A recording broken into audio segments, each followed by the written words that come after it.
नमस्कार दोस्तों, मैं आज बात करूंगी तुलसी विवाह के बारे में, जो कि इस महीने में देव उठनी एकादशी के दिन हम तुलसी विवाह करते हैं।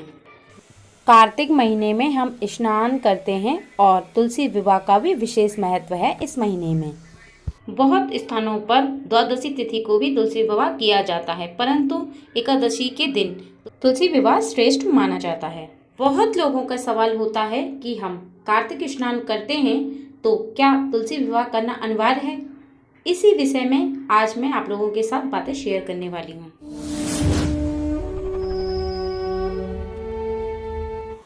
नमस्कार दोस्तों, मैं रूपवती सिंह अपने चैनल पर आप सभी का बहुत बहुत स्वागत करती हूँ। इसी तरह की जानकारियों को प्राप्त करते रहने के लिए मेरे चैनल को सब्सक्राइब करें और बेल बटन को प्रेस करके रखें, ताकि जब भी मैं कोई वीडियो शेयर करूँ तो उसका नोटिफिकेशन सबसे पहले आपको मिले। दोस्तों, सबसे पहली बात मैं आप लोगों की जानकारी के लिए बता दूं कि तुलसी विवाह कोई ऐसा बहुत बड़ा पूजा पाठ नहीं है जिसे कि आप नहीं कर सकते, क्योंकि इसमें बहुत सामान्य सी चीज़ें लगती हैं जो कि आप आराम से कर सकते हैं। जो लोग कार्तिक स्नान कर रहे हैं वह तुलसी के पौधे को कार्तिक स्नान के लिए ही विशेष लेकर के आए हैं, वह तुलसी विवाह के बाद आप उसे दान कर सकते हैं। तुलसी का पौधा लगभग सभी घरों में पाया जाता है। जिन घरों में हमेशा तुलसी का पौधा लगा रहता है और जो लोग प्रतिदिन नियमित रूप से तुलसी के पौधे की पूजा करते हैं, उन्हें तुलसी का दान करने की आवश्यकता नहीं है। और यह भी कोई ज़रूरी नहीं है कि आप कार्तिक स्नान कर रहे हैं तो आप तुलसी विवाह करें ही।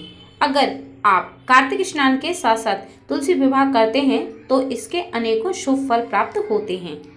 अगर नहीं करते तो कोई बात नहीं है। तुलसी विवाह करने से दाम्पत्य जीवन सुखमय रहता है और सुहाग भी सलामत रहता है। सुहाग से जुड़ी हुई समस्याओं को दूर करती हैं तुलसी माँ। तुलसी माँ पिछले जन्म में बिंद्रा थी। जालंधर माँ के पति थे। जालंधर जो कि बहुत ही कुकर्मी था, गलत काम करता था, उन्हें तुलसी माँ के प्रताप से ही मारा नहीं जा सका था। तुलसी माँ सुहाग के लिए बिंदा स्वरूप है। इतना कुकर्म करने के बाद भी जब भगवान विष्णु ने तुलसी माँ के सतीत्व को छल से तोड़ा, तब जाके जालंधर को मारा जा सका। एकादशी तिथि 15 नवंबर को सुबह 5:09 से प्रारंभ होगी, जो कि 16 नवंबर की शाम को 7:45 तक रहेगी, जिसे देव उठानी, देव प्रबोधिनी एकादशी और देवोत्थान एकादशी भी कहा जाता है।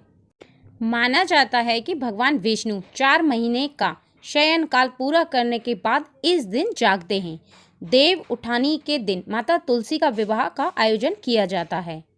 ऐसा माना जाता है कि कार्तिक स्नान के साथ साथ तुलसी विवाह करने से सुहाग की दीर्घायु होती है और सुहाग संबंधी सभी परेशानियां समाप्त हो जाती हैं और सुहाग के ऊपर आने वाली मुसीबतें भी टल जाती हैं।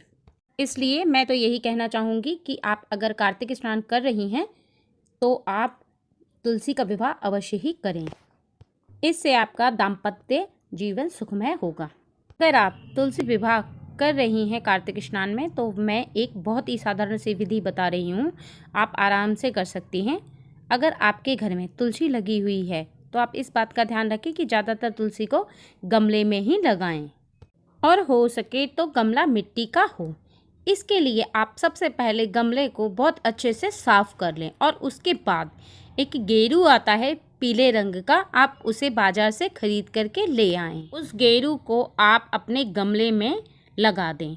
अगर आपका गमला पहले से ही कलरफुल है, अगर उस पर पहले से ही कोई रंग से पेंट हो रखा है, लाल से, पीले से, तो आवश्यकता नहीं है।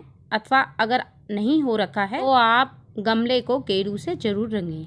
सबसे पहले परिवार के सभी सदस्य ब्रह्म मुहूर्त में उठ जाएं और विवाह में शामिल होने के लिए सभी लोग अतिथि बन करके नहा धो करके स्वच्छ वस्त्र धारण कर विवाह में शामिल होने के लिए तैयार हो जाएं और उसके बाद सभी सदस्य मिलकर के भगवान विष्णु से जागने का आग्रह करें। तुलसी का पौधा अगर आपके छत पर है या फिर आंगन में है या घर के जिस स्थान पर भी है, उस पौधे को आप एकदम बीचों बीच रखें, उस गमले को। उसके बाद आप मंडप तैयार करने के लिए गन्ने तोड़ करके लाएं और गन्ने के पत्तों से और गन्नों से आप मंडप तैयार करें। विवाह शुरू होने से पहले आप तुलसी माँ के पौधे को एक लाल रंग की चुनरी अवश्य ही उड़ाएं। इसके साथ ही इनको चूड़ियाँ पहनाएं, साथ में बिंदी लगाएं और आप पूरा फुल श्रृंगार करें। यानी कि आप गमले में लगी हुई तुलसी के पौधे से लेकर के गमले तक आप हर चीज़ को वहाँ पर अर्पित करें, तो तुलसी माँ को वह श्रृंगार अर्पित हो जाएगा।